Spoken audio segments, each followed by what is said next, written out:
நான் வந்து பட்டர் வந்து 2 ஸ்டிக் எடுத்திருக்கேன். இது கிட்டத்தட்ட 220 கிராம்ஸ் வரும், 220 கிராம் வரும். ஸோ அதே அளவுக்கு எடுத்துக்கோங்க. அப்புறம் லெமன் வந்து 1/4 கப்பு லெமன், இந்த ஜூஸ் இவ்வளோ வரணும்.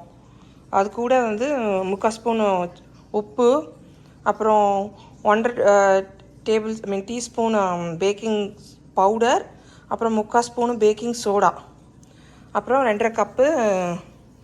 இந்த வாட்டி நான் மைதா மாவு தான் எடுத்திருக்கேன். யூஸ்வலாக கோதுமை மாவு யூஸ் பண்ணுவேன். ஸோ இந்த வாட்டி மைதா மாவு தான் செய்ய போகிறேன்.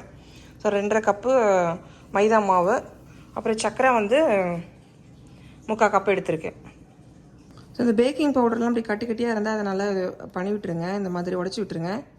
உடச்சி விட்டுட்டு அப்புறம் எல்லாம் ஒன்றும் இது எல்லாத்தையும் அந்த மாவில் எனக்கு ஆட் பண்ணிடலாம். ஸோ இந்த மாவில் நான் அந்த பேக்கிங் சோடா, பேக்கிங் பவுடர், உப்பு எல்லாம் போட்டுட்டேன்.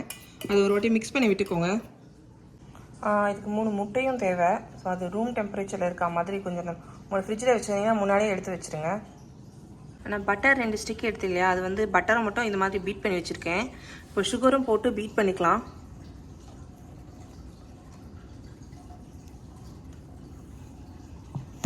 ஸோ இந்த லெமன் ஜூஸ் ஊற்றிட்டேன். இதை பீட் பண்ணி எடுத்துக்கலாம்.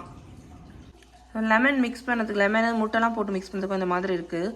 ஸோ இது கூட இந்த மாவுலாம் போட்டுடலாம் இப்போது.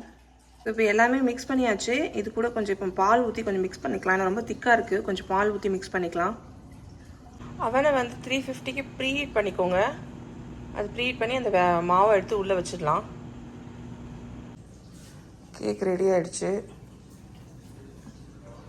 தேங்க்ஸ் ஃபார் வாட்சிங். Please like and subscribe.